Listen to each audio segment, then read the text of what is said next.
Hey, how's it going everybody? It's Tanner here, and welcome back to a new Ninjago video here on the channel. In today's video, we're going to be talking about the several times that Ninjago has quote-unquote ended, and really what I mean by this is we're going to be recapping the different eras of Ninjago. So yeah, each of Ninjago's, certain eras are more or less made up by a various number of seasons, and we'll go through these individually here to basically talk about what I mean. And let me just start off the video by saying that this doesn't mean that, anything isn't canon, or that something isn't canon to something else. Like, this season doesn't lead into this one. Ninjago is all one continuous timeline, but again, they are split up into sort of, various eras, and we're going to go ahead and break those down here. And these aren't officially 100% confirmed. These are just sort of my, looks at this and how I would, organize Ninjago. So let's go ahead and not waste any more time and jump right into it. So the first era that we're going to talk about here is the original, run of Ninjago, which ran from the pilot episodes to the end of Season 2. In case you guys didn't know, Ninjago was originally supposed to end after Season 2. That's why the whole final battle plot was extremely significant there.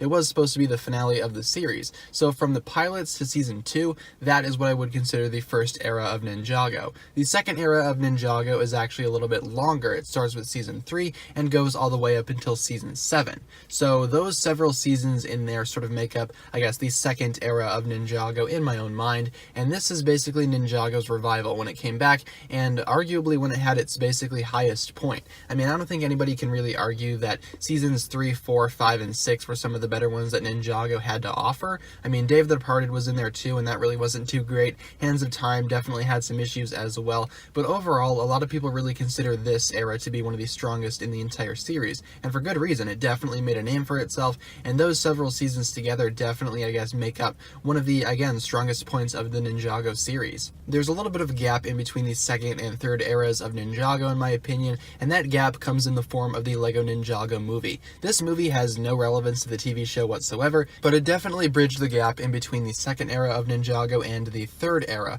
But leading right into the third era of Ninjago, this is what I consider to be the Oni and Dragon trilogy, so Seasons 8, 9, and 10. This new era of Ninjago, otherwise known as Era 3, basically, transitioned the ninja away from their Era 2 counterparts. The ninja were designed a little differently. The actual style of the show was a little different as well. Overall, the actual show changed quite a bit during this era. A lot of people liked it, a lot of people really didn't care for it too much, but I believe that Seasons 8 and 9 are probably some of the best seasons as well. Maybe 9 not so much as 8. I mean, the Oni and Dragon trilogy does kind of, decline in quality as it goes on. March of the Oni isn't really cared for by a lot of people, but I actually really enjoyed it. I thought March of the Oni was a really solid finale for the actual, Oni and Dragon trilogy, otherwise known as Era 3 of Ninjago, but a lot of people just don't care for it, and that's perfectly fine as well. But we can't really deny that Seasons 8, 9, and 10 were very much structured like one continuous story. They basically led directly into one another, and it was certainly, something to admire. Other seasons really can't claim that, and Seasons 8, 9, and 10 did it.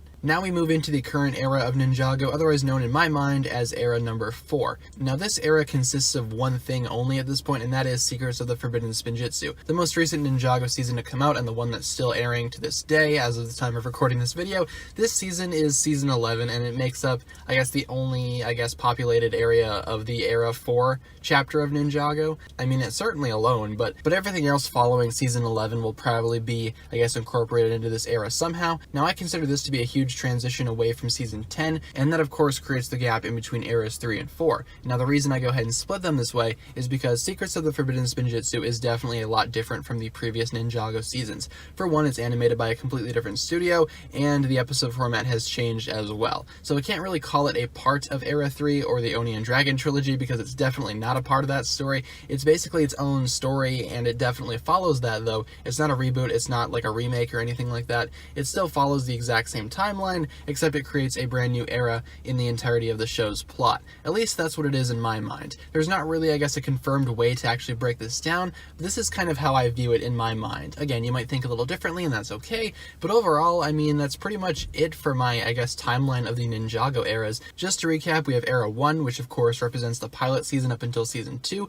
Era 2 basically takes the entirety of Season 3 through 7. Era 3 is Seasons 8 through 10, and Era 4, the current era, is only consisting of one season, and that is Season 11. So So let me know down below in the comments how you basically organize the Ninjago story. Do you separate it into little categories like this, or do you actually prefer to think of it as one solid timeline? Feel free to leave all your thoughts down below regarding that. I look forward to reading what you guys come up with. With all that being said, that'll just about do it for this video here. Thank you so much for watching this one. If you enjoyed the video, as always, don't forget to give it a huge thumbs up rating, and of course, be sure to hit the subscribe button if you've not done so already. Once again, guys, the comment section is there for the various discussions that you would like to have regarding this topic, or if you just had a comment of a general nature, that's fine as well. In the description, you'll find the links towards my other forms of social media, whether it be my Twitter, my Instagram, my Patreon, or my merch. Be sure to support me on all those platforms if you would like to.